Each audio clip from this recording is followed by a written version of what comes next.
SNES, what do you want to call it? Again, comes in one of the slim boxes. Really cool. The reason I got this is because I own the PAL version, and although I've got a region-modified Super Nintendo, basically you flick a switch and it runs at 60 Hz. Because of the FX chip, Star Fox didn't like that, and it just became all glitchy. And I didn't really want to just pick it up again, because I was going to get the American version. And I thought, you know what, I don't really want to buy the same game twice, in spite of the fact that I want to play it at full speed. And then I saw this going really cheap with the box, and I thought, wow, like, that kind of solves the problem. So now I've got the 60 Hz version, albeit in Japanese. But you know, it came with the box. It was really cheap, so it's cool. Instead of just having another loose cartridge, I got this, which to me is more of a collector's item. So just open it again. Again, if you've not seen Japanese SNES games before, it's quite unique. Nice colour manual. Really cool. All these weird health warnings. I don't know why, whenever you get this, it seems to me anyway, whenever you get a complete SNES game from Japan, they are truly complete. Like, everything that was with it to begin with is there now. Look at this, a little card describing the control types. As the Super Famicom controller. I really want to get one of those as well. I know they're pretty much the same as the SNES one, other than the fact they say Super Famicom on them, but yeah, it's one of those weird things. Also, the American ones, I think, had purple and... Is it purple and blue buttons? Which is quite... Alright, so this is Wolfenstein 3D for the 3DO. Another game that was, I think, missing the other day. Again, I don't know where the hell it went or where it came from, but hey, here it is. This is an amazing port. I can't... I'm trying to remember why this is really good. I'm pretty sure it uses the graphics from the updated Mac version of Wolfenstein 3D. I know the soundtrack's better than it was. It doesn't use MIDI, it's actually Red Book Audio, which is really cool. Probably the second best version of Wolfenstein 3D out there, first being the Jaguar one, which, as I mentioned before, just runs like greased lightning. It's so fast and so fluid, it's just wonderful. This one, a few steps behind it in terms of speed. The graphics are still there. The Atari Jaguar version actually has extra weapons as well, which makes it kind of better. But if you're a fan of Wolfenstein, this one's worth looking out for. It really is quality. Shoe. I think it's buried in here, which it probably is. Aha! Mickey's Wild Adventure, also known as Mickey Mania. Disney made some brilliant platforms during the 16-bit days, and this was actually one of them. I know it's the PlayStation, but it came out on the Sega CD, the Mega Drive, the SNES, countless other formats. It's absolutely brilliant. It just shows the sort of history of Mickey Mouse, starting with the Steamboat Willie one, which I think... No, it's not on the back. MN12 Bird has a brilliant, like a review of this that's well worth looking at. He knows what he's talking about, and he basically goes through the differences between different versions of the game. And it's interesting to see how it was made. I think it might have been developed by Traveller's Tales, we're not 100% sure.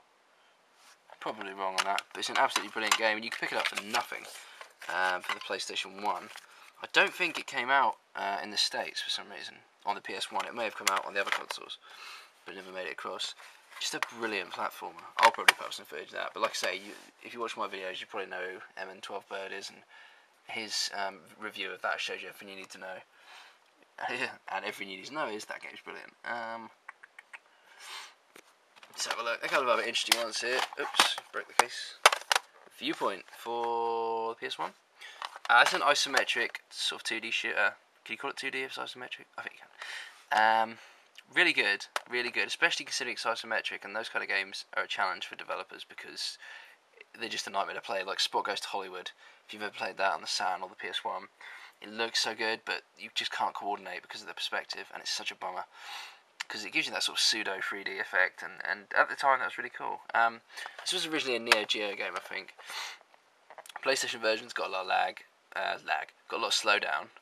I guess that results in button lag, which is a shame, but it's a really cool game. If you can pick that up cheap, it's worth looking out for.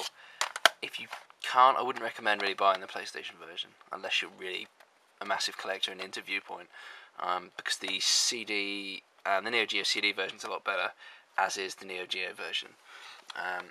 But a really quality title, and I think there's a lot of awareness to that game. It's pretty cool. Really sort of awesome music, typical 90s. So what else do we have here? We have preview, Ames Exodus. This one, someone told me was really good, and I think it was Retro Gamer actually. I say someone who's a magazine. Fire and Claude. quite hard to get hold of. Like a 2D.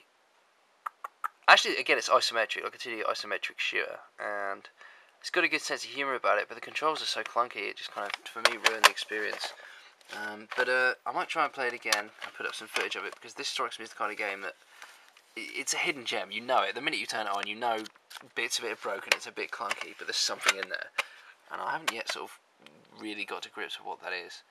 But it's another game I'd like to show footage of. I'll just give you a quick look at the screenshots on the back here. Maybe that'll interest some people. Really interesting visual style. What else we got here? A quick rundown on this. Guilty Gear for the PS1. This is okay. Ignore that. This to me is horrible. I don't mind Guilty Gear. I like Guilty Gear, but it's frames of animation missing. It's 50 Hz. It's slow as hell. Not a good translation. Certainly not a good power conversion. Crash Team Racing is an absolutely brilliant game. Again, I'd like to see footage of that. It's on the PlayStation Network. Again, 50 Hz, unfortunately. My copy's quite strange. I got this off eBay. So, as you can see, PAL version, greatest hits. Bust that open. What you actually find is E for Everyone. This is the American version that someone I bought off eBay, and for some reason he had this case and just plonked it in there. Just kind of strange. But yeah, brilliant game. Another brilliant game is Heart of Darkness, much in the vein of Out of This World and Flashback. It was the next, chronologically it came after all those games, and as such, visually it's better, I think. Around about the same time as Oddworld came out, this did. But it's got the same, I don't say sense of humour, because I don't think Flashback or Out of This World really had a sense of humour. Perhaps charm. It's got the same charm as those kind of games. And I think it's made by the same developer of one of them, but I don't know who. I think it might be the people who made Another World.